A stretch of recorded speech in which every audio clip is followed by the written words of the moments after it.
हरिओम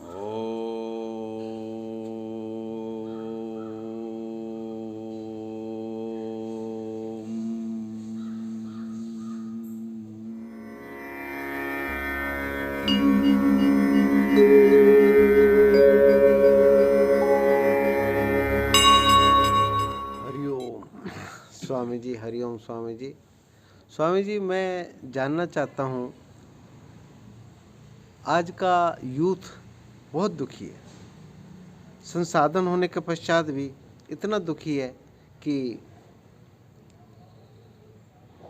कुछ भी करने पे आमादा हो जाता है।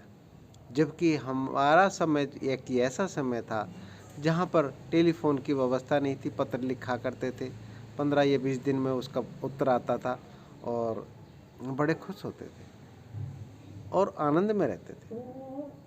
संसाधन जैसे जैसे बढ़े हैं, यूथ, आज का समाज दुखी होता चला गया। उसका कारण क्या है? इस पर प्रकाश डालिए स्वामी। हरिओम।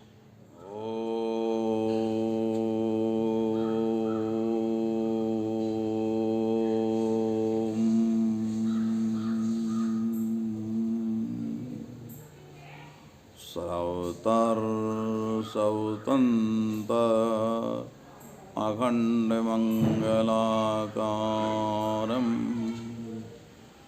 जगद्गुरु प्रकाशानंदमूर्ते गुरुवे नमः। ओम शांति शांति शांति। मनुष्य निराश क्यों है? इस निराशा के कारण क्या है? लालसा।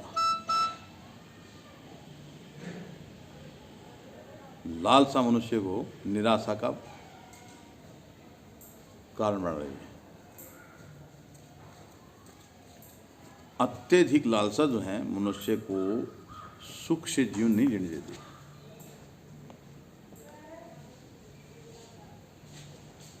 प्रकृति ने सभी प्राणियों को सिद्धांत और नियम दिए। हम उन सिद्धांत और नियम को भूलते जा रहे हैं, अपने स्वयं के नियम उस पर लागू करते हैं। ये पंचभौतिक शरीर सबको पता है। कौन ऐसा व्यक्ति है जो ये नहीं जानता कि पंचभौतिक शरीर नहीं है? इस पंचभौतिक शरीर को इतना ही मान लेना ही ज्ञान नहीं है। इस पंचभौतिक शरीर के पांचों भूत, पांच भौतिक यानी आकाश, पृथ्वी, जल, वायु,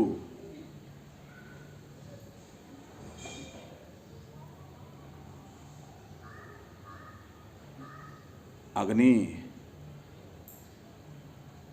ये जो है शरीर को जो है बनने के उपरांत इन किसी भी पांचों जो है तत्वों को छोड़ नहीं सकता।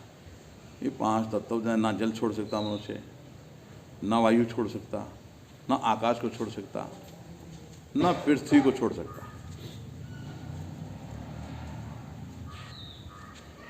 क्योंकि ये वसुंधरा, पृथ्वी, ये इसका नाम गो है। वसुंधरा का नाम गो है। इस जीवा का नाम गो है।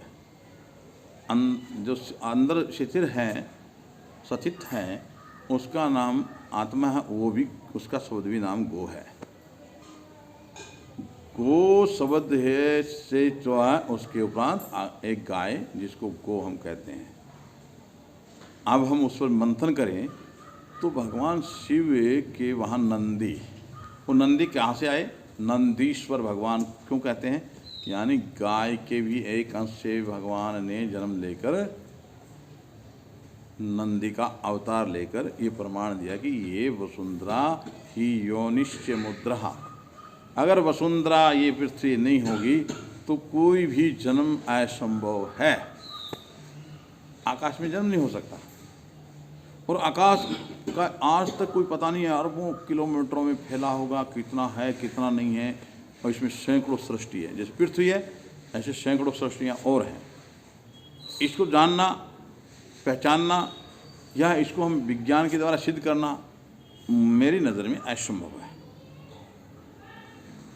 क्योंकि उनकी हमारे विज्ञान के साथ जुड़ना या हमें उसका जोड़ना असंभव सा लगता है। वैज्ञानिक भी लगे हैं उसको जोड़ने के लिए कि ज्ञान मिले। ये कैसे मिला? शुरू हुआ हमारे जो हैं भागवत, भगवान श्री कृष्ण ने गीता जो है, वास्तविक गीता जो है हमारे भारत में नहीं रही है। तो उसमें जो प्रैक्टिकल यानी सूत्र जो थे वो जो हैं यहाँ से जो है विदेश के आक्रमणकारी आए, सिकंदर, सेल्यूकस, मोहम्मद गौरी, गजनवी, ये सब लोगों ने हमारे ग्रंथों के ऊपर प्रहार किया और ये ग्रंथों पर प्रहार करके ही हमारे ग्रंथ हो गए। और उसी से उन्होंने अमेरिका विज्ञान में आगे क्यों है कि अमेरिका के नासा के अंदर हमारी गीता है, उसी गीता से सभी प्रकार के ढूंढे। ऐसे ही हर जगह हमारे देश से जो ले गए उनमें से ये विज्ञान ढूंढा। जैसे अथर्ववेद, अथर्ववेद पूरा विज्ञान है।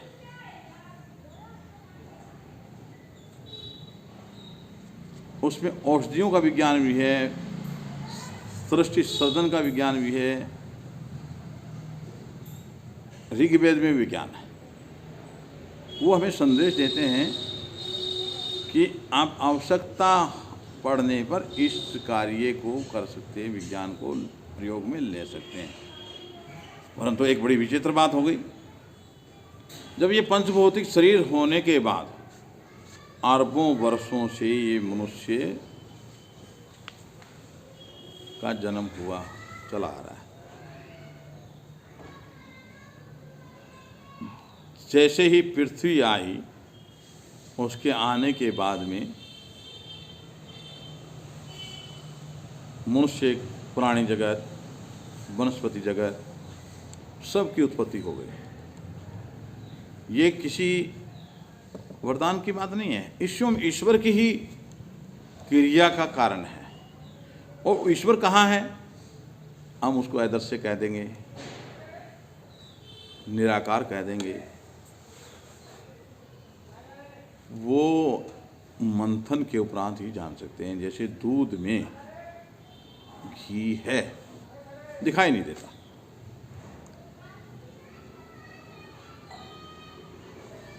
जब दूध का हम जो है मंथन करेंगे, उसको जो है दही बनाएंगे, दही से दही का मंथन करेंगे तो उसमें फिर तत्व पैदा हो जाते हैं। दूध मंथन करने से प्रथम दूध एक तत्व, उससे बना दही दो, उसके मंथन के बाद में उसमें निकला मक्खन तीन, नीचे बचा हुआ छाछ चार, और फिर मक्खन से हम मंथन करके बनाएंगे घी, अमृत तुल्य बन जाएगा।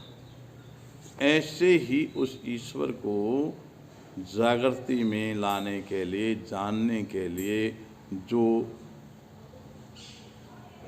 दूध में दही मिलाने की क्रिया जान ले, क्योंकि दही का स्वभाव है कि वो मिल नहीं सकता। ऐसे ही परब्रह्मा जो है, जिसको निराकार कहते हैं, आदर्श से कहते हैं, वो दूध और उससे बना हुआ दही मनुष्य है। यानी उन्होंने सोचा मेरे जैसे बात। और दही का स्वभाव क्या है? आप 100 किलो दूध में 100 ग्राम दही डाल देंगे तो दही का स्वभाव क्या है?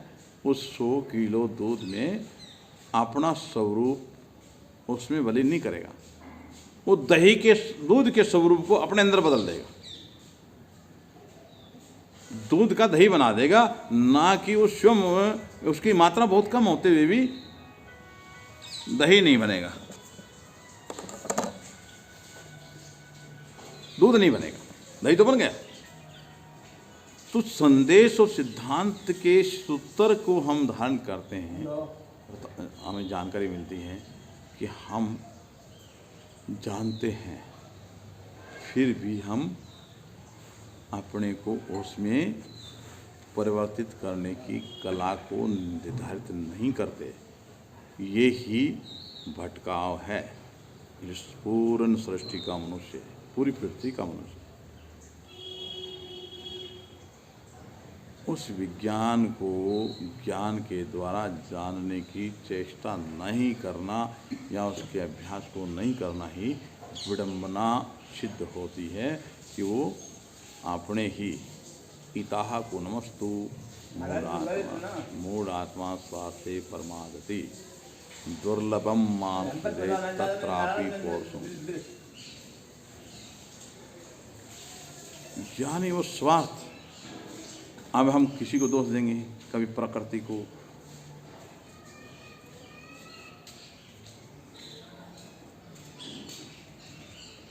कभी हम जो है ग्रह नक्षत्र को,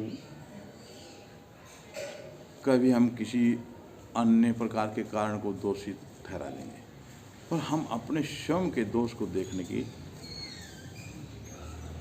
इच्छा प्रकट नहीं करते कि दोष कौन पैदा कर रहा है, दोष कहाँ से आया। प्रकृति दोष नहीं देती। प्रकृति जीवन जीने की कला को स्थापित करने के लिए सिद्धांत को निरूपित करती है। अब हम सिद्धांत से वहीन होते हैं तो हम भटक जाते हैं। ये अरबों वर्षों से भटका मनुष्य। अब सोचिए, न्याय सिद्धांत वैश्विक न्यायमाला में एक ऐसा वर्णन आया है, आश्चर्य लोकेशता का। अगर ये पूछा जाए कि ये पृथ्वी किस पर रुकी है, ये कैसे स्थिर है, इसको रोकने में क्या कारण है, ये नहीं जाना, क्योंकि यही जननी है, यही है सिद्धांत है। अगर हम पंचभौतिक के ऊपर जो सिद्धांत दिए हैं उनका पालन कर ले तो मनुष्य स्वयं सिद्ध है, स्वयं विचारक है, स्वयं ज्ञानी है, सिद्धांतवादी बन जाए। वो क्या है? चरित्रवान। सबसे पहले चरित्र, धैर्य, दया, स्वच्छ मन, शुद्ध विचार, प्रेम,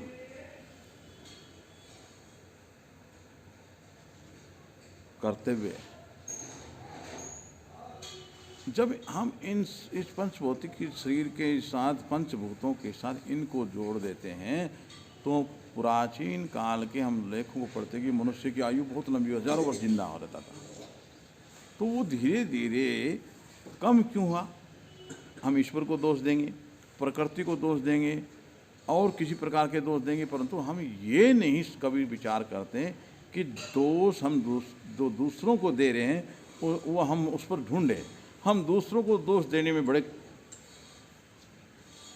चतुर हैं, दूसरों को दोष दे देंगे, परंतु हम अपने अंदर जो फैले हुए दोष उसको ढूंढने की कभी चेष्टा नहीं करते। और ये सबको पता है कि इस पृथ्वी से जो भी मनुष्य शरीर को त्यागता है वो साथ में एक वायु का इतना कतरा नहीं ले जा सकता। अब सोचिए कि जन्म देने वाला कोई और होता है, जन्म देने वाला कोई और होता है, और फिर पालन पोषण करा किसी और ने, कपड़ा किसी और ने बनाया, पढ़ाने वाला कोई और जब इस शरीर का अंतिम हो जाता है तो उसको उठा के ले जाने वाला कोई और है। तो मनुष्य कितना अपने आप में समझदार सोचता है कि सब मेरा है, जीवन भर वो तेरी मेरी करते गुजार देता है, परंतु अंतिम समय में उसके साथ उसको क्या दिया जाता है? मनुष्य अपने आप को बहुत अच्छा मान रहा है, वो कपड़ा उसको उठाया जाता है जिसकी कोई वैल्यू नहीं है, नहीं इतना जो है डाउनफॉल का कपड़ा, कमज़ोर, जिसको ऊपर लगाया जाता है। जब क्या ले गया, जब पहले तो उसने आलीशान वस्त्रों का और बड़ा आलीशान जीवन जीने का विचार करता रहा, क्या वो आलीशान जीवन सत्य है? अगर सत्य है तो हम उस पर ध्यान दें, अगर असत्य है